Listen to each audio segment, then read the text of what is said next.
नमस्कार दोस्तों, और स्टडी विद ज्ञान प्रकाश में आप सभी का हार्दिक स्वागत है। आज 4 अगस्त है। एलटी ग्रेड में फार्म करेक्शन को लेकर और ओटीआर में करेक्शन को लेकर क्वेरी जा रही हैं, और बहुत सारे लोग जानना चाहते हैं कि एलटी ग्रेड के लिए उन्होंने जो अपना ओटीआर किया हुआ है एग्जैक्टली मैं आपको बता दूं तो आपको एक परीक्षा के लिए एक ओटीआर नहीं करना पड़ता है। यूपीपीएससी पर ओटीआर एक ही बार होता है। आपने इस साल किया हो, पिछले साल किया हो, उसके पहले किया हो, कोई दिक्कत आपको होने वाली नहीं है। आपका जो डेटा है, जो वन टाइम रजिस्ट्रेशन है, उसमें शो होना चाहिए बस, और उसी से आप सारी परीक्षाओं के लिए पीसीएस हो, एलटी ग्रेड हो, जीआईसी प्रवक्ता हो, आरओ हो, कहीं पर भी आप आवेदन कर सकते हैं। तो 2 बार ओटीआर करने की कोई ज़रूरत नहीं है, पहले तो आप ये समझ लीजिए। दूसरी बात ये कि एलटी ग्रेड में कई बार ऐसा भी होता है, या फिर किसी परीक्षा में जब आप फॉर्म भरते हैं तो कुछ डेटा आपको करेक्ट करना पड़ता है। तो आप अपना नाम, अपना आधार नंबर, अपना लिंग, जेंडर, डेट ऑफ बर्थ, पिता और माता का नाम, हाई स्कूल की डिटेल, अपना जो वैवाहिक स्थिति है, मैरिटल स्टेटस, विवाहित अविवाहित, फ़ोटो, सिग्नेचर, मोबाइल और ईमेल आदि चीज़ें जो हैं इसको आप ठीक कर सकते हैं। तो प्रोसेस क्या रहता है मैं आपको बताना चाहूँगा कि सबसे पहले मोबाइल और ईमेल में करेक्शन आप कैसे करेंगे इसके बारे में बात कर लेते हैं कि मोबाइल और ईमेल अगर आपको करेक्ट करना है तो कैसे आप करेक्ट करेंगे। देखो दोस्तों, यहाँ आप आएंगे ऑफिशियल वेबसाइट पर uppsc.up.nic.in पर आप आ जाइएगा। सबसे ऊपर ये जो लाइन दिख रही है हरे रंग की, one time registration OTR for application, इस पर आपको क्लिक करना है और ये पेज आपका ओटीआर का जो पेज है, वन टाइम रजिस्ट्रेशन एकल अवसरीय पंजीकरण, ये पेज आपका ओपन हो जाएगा। अगर आपको अपना मोबाइल नंबर और ईमेल बदलना है तो इसी पेज पर आपको यहाँ देखेंगे एक लिंक आपको देखने को मिलेगा, change mobile email ID submit request, समझ रहे हैं आप। यहीं पर आपको क्लिक कर देना है। आप यहाँ पर क्लिक करेंगे तो सबसे पहले आपसे आपका ओटीआर नंबर यहाँ पर मांगा जा रहा है। ओटीआर नंबर डालेंगे और देखो यहाँ पर ना, क्या आप चेंज करना चाहते हैं, अपना केवल ईमेल आईडी बदलना चाहते हैं, या फिर केवल मोबाइल नंबर बदलना चाहते हैं, या फिर दोनों बदलना चाहते हैं, आप यहाँ पर क्लिक कर लेंगे। अगर आप केवल एक बदलना चाहते हैं मोबाइल नंबर, तो मोबाइल नंबर पर आप क्लिक कर देंगे। अगर आप दोनों बदलना चाहते हैं तो बोथ पर आप क्लिक कर देंगे। ईमेल बदलना है केवल तो ईमेल पर क्लिक कर देंगे। इसके बाद आपका जो ओटीआर नंबर है, ओटीआर नंबर डालकर आप यहाँ पर चेक करंट स्टेटस पर या फिर गो बटन पर आप जो है क्लिक करेंगे, जिससे कि करंट में क्या स्टेटस है उसको भी देख सकते हैं। और साथ ही साथ अगर मान लेते मोबाइल नंबर आपको बदलना है तो मोबाइल नंबर पर यहाँ पर क्लिक करेंगे पहले, फिर अपना ओटीआर नंबर डालेंगे, गो बटन पर क्लिक करेंगे। इसके बाद कुछ प्रक्रिया यहाँ पर, जैसे कि जो पुराना मोबाइल नंबर है कौन सा है, नया कौन सा है, ये सब आपको जानकारी यहाँ पर उपलब्ध करवानी होगी। वेरिफिकेशन भी करना होगा, आपका जो नया मोबाइल नंबर है उस पर ओटीपी भी जाएगी और ओटीपी पर आपको वेरिफिकेशन करना पड़ेगा और आपकी जो प्रक्रिया है वो यहाँ पर हो जाएगी पूरी, ठीक है। तो इस प्रकार से आप अपना जो मोबाइल नंबर और ईमेल आईडी है या फिर दोनों को यहाँ पर आप चेंज कर सकते हैं आसानी से। अब दोस्तों यहाँ पर बात करते हैं कि फ़िलहाल अगर किसी को जो है बदलना है अपना, मान लेते हैं कि जो डिटेल्स हैं ओटीआर में, उसको आप कैसे बदलेंगे। तो पहले तो आपको ये पता है कि अगर ओटीआर में चेंज करना है तो सबसे पहले आपको लॉगिन करना पड़ेगा। आप लॉगिन करेंगे, लॉगिन आप कई विधियों से कर सकते हैं, जैसे कि थ्रू ओटीपी, थ्रू पासवर्ड। सबसे आसान मेथड होता है कि आप अपना मोबाइल नंबर डालिए, गेट ओटीपी पर क्लिक करिए और यहाँ पर ओटीपी नंबर जो कि आपके मोबाइल नंबर पर जाएगा, यहाँ पर क्लिक करके ये जो कैप्चा दिया गया है यहाँ इस बॉक्स में डालकर लॉगिन पर आप क्लिक कर देंगे। अगला पेज ओपन होगा जो कि मैं आपको शो करता हूँ यहाँ पर। और फ्रेंड्स, यहाँ पर जब आप लॉगिन करेंगे तो आपको सबसे पहले ऊपर यहाँ पर आपको अपना डैशबोर्ड दिखाई देगा और डैशबोर्ड के जस्ट नीचे जो है मॉडिफाई योर ओटीआर डिटेल, यहाँ पर आपको क्लिक कर देना है। जब आप यहाँ पर क्लिक करेंगे फ्रेंड्स तो आप क्या क्या जो है करेक्ट कर सकते हैं आपको बताना चाहेंगे। यहाँ पर आप आसानी से ये सारी चीज़ें आप यहाँ पर बदल पाएंगे, जैसे कि आप अपना जो ईमेल आईडी और मोबाइल नंबर है जो यहाँ पर ग्रे कलर में दिया गया है, इसको आप नहीं चेंज कर सकते हैं क्योंकि इसको बदलने की जो प्रक्रिया है वो अलग अलग है। आधार नंबर का लास्ट जो 6 डिजिट है उसको आप बदल सकते हैं, अपने नाम में परिवर्तन कर सकते हैं, जेंडर में परिवर्तन कर सकते हैं।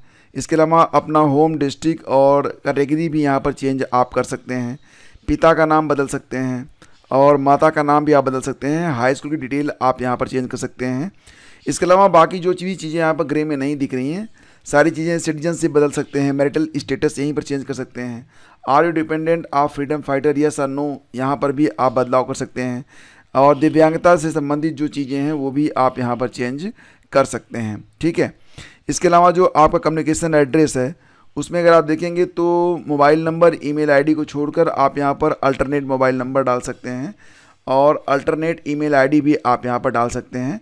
तो ये सारी चीज़ें यहाँ पर आपको शो होंगी। और फ्रेंड्स, जब आप OTR में संशोधन कर लेंगे तो देखो दोस्तों, अगर जो भी संशोधन आपने अपने OTR में किए हैं उस संशोधन को आप अपने फार्म में कैसे श्रिंक करेंगे, इसके सबसे पहले आपको जो मेन पेज है uppsc.up.nrc.in इसको ओपन करना है और नीचे नोटिफिकेशन के नीचे जस्ट देखेंगे तो लिख कर आएगा कैंडिडेट डैशबोर्ड लॉगिन। इस पर आप क्लिक करेंगे, अपना OTR नंबर डालेंगे और प्रोसीड करेंगे। देखो फ्रेंड्स, इस प्रकार से आपका जो डैशबोर्ड है ये ओपन हो जाएगा, एप्लीकेंट डैशबोर्ड।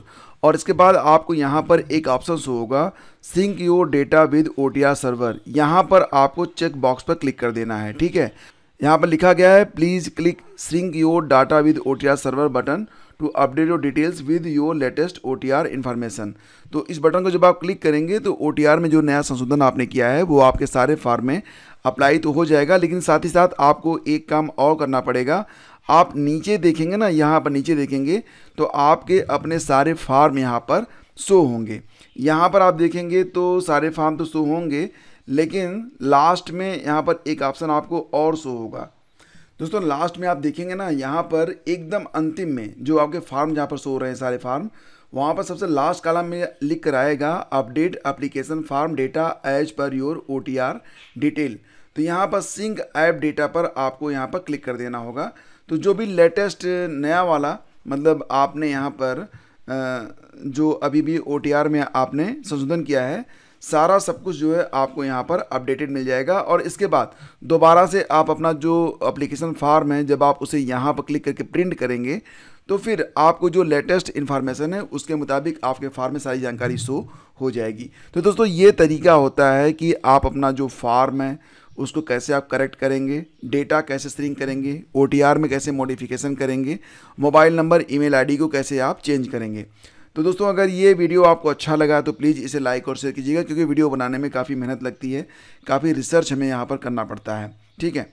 तो चलिए, ये तो आपकी एक टेंशन दूर हो गई। बात करते हैं अब RO और ARO के बारे में। कुल 10 प्रश्नों पर, मतलब बहुत सारे दावे भी हैं, लेकिन 10 प्रश्न ऐसे हैं जिस पर अभ्यर्थी जो है बिल्कुल भी संतुष्ट नहीं है और बड़ी संख्या में जो है अभ्यर्थी जो है RO ARO के लिए इन प्रश्नों पर आपत्ति कर रहे हैं। मुख्य रूप से देखा जाए तो जनसंख्या घनत्व वाला, नकदी फसल वाला जिसमें कहा गया था आलू और रेपसीड, सफ़ेद सरसों को लेकर कन्फ्यूज़न है। वैधानिक संस्थाएं, इसमें नीति आयोग और श्रम आयोग वाला जो ऑप्शन है। ऐतिहासिक वक्तव्य, जिसमें अशोक और हर्षवर्धन वाला मामला फंसा हुआ है। कृषि विज्ञान, जैसे कुछ यहाँ पर ऐसे प्रश्न हैं उस पर अभ्यर्थी लगातार जो है वो ऑब्जेक्शन कर रहे हैं। 10 से अधिक प्रश्नों के उत्तर जो हैं गलत बताए जा रहे हैं। हिंदी में भी कई प्रश्न हैं, जैसे कि कुछ लोग नागपुर से आए थे, उसमें कुछ लोगों को आयोग ने बता दिया है परिमाणवाचक, जबकि वो संख्यावाचक है। ऑब्वियस है वो संख्यावाचक है, अनिश्चित संख्यावाचक विशेषण है। तो कई प्रश्न ऐसे हैं, लगभग 10 प्रश्नों पर यहाँ पर आपत्ति गई है। और 10 प्रश्नों के बाद देखते हैं कि आयोग 4 से 5 प्रश्न तो जरूर एक्सेप्ट होंगे। 4 से 5 प्रश्न या तो डिलीट हो सकते हैं तो मेरिट बढ़ सकती है, या फिर हो सकता है जो कुछ भी हो, 4 से 5 प्रश्न जो हैं वो आगे यहाँ पर ऐसे हैं जो कि विवादित आप उन्हें मान सकते हैं। फिलहाल दोस्तों, बात करें यहाँ पर तो आज के अखबारों में ये सारी खबरें हैं, और कुछ प्रश्न जो कि विवादित हैं उनको हम एक अलग वीडियो में डिस्कस कर लेते हैं ताकि आपको सारी बात यहाँ पर बताया जा सके। और इसी के साथ आगे बढ़ते हैं। तो पुलिस में 30,000 और भर्ती आने जा रही है। हाल ही में मुख्यमंत्री योगी आदित्यनाथ ने कहा है कि उत्तर प्रदेश पुलिस में जल्द ही 30,000 और कार्मिकों की भर्ती की जाएगी। तो 30,000 और भर्तियां यूपी में होने जा रही हैं। उत्तर प्रदेश पुलिस भर्ती और प्रोन्नति बोर्ड जल्दी ही भर्ती की प्रक्रिया शुरू करेगा। उन्होंने कहा कि पुलिस में भर्ती होने वाले जो कार्मिकों में 20% अग्निवीरों को भी शामिल किया जाएगा। तो अग्निवीर जो हैं उनको जो है यूपी पुलिस में वैकेंसी में उनको वरीयता यहाँ पर दी जाएगी। इसके साथ फ्रेंड्स एक खबर और भी है कि परीक्षाओं पर निर्णय के बाद अब नई टीजीटी पीजीटी भर्ती की तैयारी शुरू। तो सितंबर में आपको नई टीजीटी पीजीटी 2022 की वैकेंसी देखने को मिल सकती है और इस पर जो काम है शुरू हो चुका है। 5 अगस्त तक रिक्त पदों का जो विवरण है वो उपलब्ध हो जाएगा। तो फिर आज 4 तारीख है, 6 तारीख को मैं आपको बता दूंगा कि कितने पदों पर टीजीटी, कितने पदों पर पीजीटी और पीआरटी के लिए अध्याचन जो है प्राप्त हुए हैं। और इस विवरण में 31 मार्च 2026 तक के जितने पद रिक्त हो रहे हैं सभी पदों को यहाँ पर शामिल करने की बात कही जा रही है। IBPS में वैकेंसी आ रही है। यहाँ पर आपको बताना चाहेंगे कि ये जो पद है पहले इसे क्लर्क के नाम से जाना जाता था। तो बैंकों में जो क्लर्क होते थे अब उन्हें कस्टमर सर्विस एसोसिएट नाम दिया गया है।